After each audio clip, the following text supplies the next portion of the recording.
ನಾವೀಗ 2025 ಆಗಸ್ಟ್ ತಿಂಗಳಲ್ಲಿ ಮಕರ ರಾಶಿಯವರಿಗೆ ಯಾವ ರೀತಿಯ ಫಲಾಫಲಗಳು ಈ ಒಂದು ತಿಂಗಳಲ್ಲಿ ಸಿಗುತ್ತೆ ಅನ್ನೋಂತಹದ್ದನ್ನು ತಿಳಿಯೋಣ.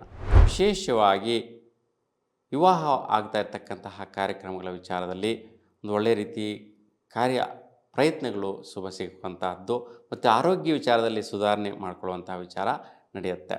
16ರ ನಂತರ ಸ್ವಲ್ಪ ಆರೋಗ್ಯದಲ್ಲಿ ಬದಲಾವಣೆ ಬರುತ್ತೆ. ಅಂದರೆ ಬ್ಲಡ್ ರಿಲೇಟೆಡ್ ಸಮಸ್ಯೆಗಳು ಬರುವಂತಹದ್ದು ಮತ್ತು ಬಿ ಪಿ ರಿಲೇಟೆಡ್ ಸಮಸ್ಯೆಗಳು ಬರುವಂಥ ಸಾಧ್ಯತೆ ಇರುತ್ತೆ.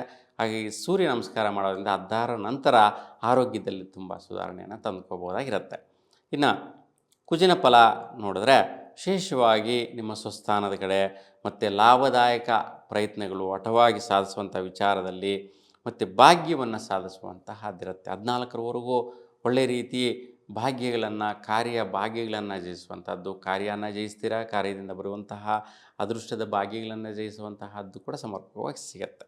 ಇನ್ನು 14ರ ನಂತರ ವಿಶೇಷವಾಗಿ ಕೆಲವೊಂದು ಮನಸ್ಥಿತಿಗೆ ಯಾರು ನಿರ್ಣಯ ಆಗ್ತಾರೆ, ಯಾವ ಹುಡುಗ ಹುಡುಗಿನ ಮದುವೆ ಆಗಬೇಕು, ವಿವಾಹ ಆಗಬೇಕು ಅನ್ನುವಂಥ ಹಠವಾದಂತಹ ಸಾಧಕರಿಗೆ ಈ ಒಂದು ಸಮಯ ತುಂಬ ಉತ್ತಮವಾಗಿರುತ್ತೆ.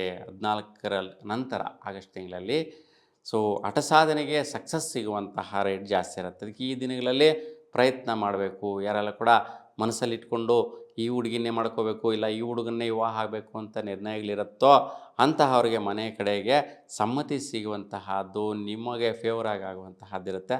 ಆದರೂ ಕೂಡ ಸ್ವಲ್ಪ ಶನಿ ವಕ್ರದೃಷ್ಟಿಯನ್ನು ಸ್ವಲ್ಪ ಶನಿಯ ದರ್ಶನ ಮಾಡಿ ಸ್ವಲ್ಪ ಶಾಂತಿ ಪರಿಹಾರಗಳು ಮಾಡ್ಕೊಳ್ಳೋದ್ರಿಂದ ಈ ಒಂದು ಅಡಚಣೆಗಳು, ಆತಂಕಗಳು, ಅಡ್ಡಿಗಳು ಬರೆದಿರ ನಿಮಗೆ ಅನುಕೂಲ ಸ್ಥಿತಿಯಲ್ಲಿ ನಡೆದು ಬಿಡುತ್ತೆ. ವಿಶೇಷವಾಗಿ 22ರವರೆಗೂ ಸ್ವಲ್ಪ ಬಂಧುತ್ವದಲ್ಲಿ ವೈಪರೀತ್ಯಗಳು ಬರುತ್ತೆ. ಅಂದರೆ ಯಾವುದೋ ಒಂದು ವಿವಾಹ ಸಂಬಂಧದಲ್ಲಿ ನಿರ್ಣಯ ಆಗಿರುತ್ತೆ, ನೀವು ಮದುವೆ ಮಾಡ್ಕೋಬೇಕು ಅಂತ ಅಂದ್ಕೊತಾ ಇರ್ತೀರ, ಅವುಗಳಿಗೆ ಯಾರೋ ಬಂದು ಕಲ್ಲು ಹಾಕುವಂತಹದ್ದು, ಅಡಚಣೆ ಮಾಡುವಂತಹದ್ದು, ಅಡ್ಡಿ ಮಾಡುವಂತಹದ್ದು, ತೊಂದರೆ ಮಾಡುವಂತಹದ್ದು, ಈ ರೀತಿ ಯಾವುದೋ ಒಂದು ರೀಸನಲ್ಲಿ ಕ್ರಿಯೇಟ್ ಆಗುತ್ತೆ ಮದುವೆ ಸಂಬಂಧಗಳು ನಿರ್ಣಯ ಮಾಡ್ಕೊಳ್ಳುವಂಥ ವಿಚಾರದಲ್ಲಿ. ಮತ್ತು ಮಿತ್ರರ ವಿಚಾರದಲ್ಲಿ ಕೂಡ 22ರವರೆಗೂ ತುಂಬ ಯಾವುದೇ ರೀತಿ ವ್ಯವಹಾರಗಳಿಗೆ ಕೈ ಹಾಕಕ್ಕೆ ಹೋಗಬೇಡಿ.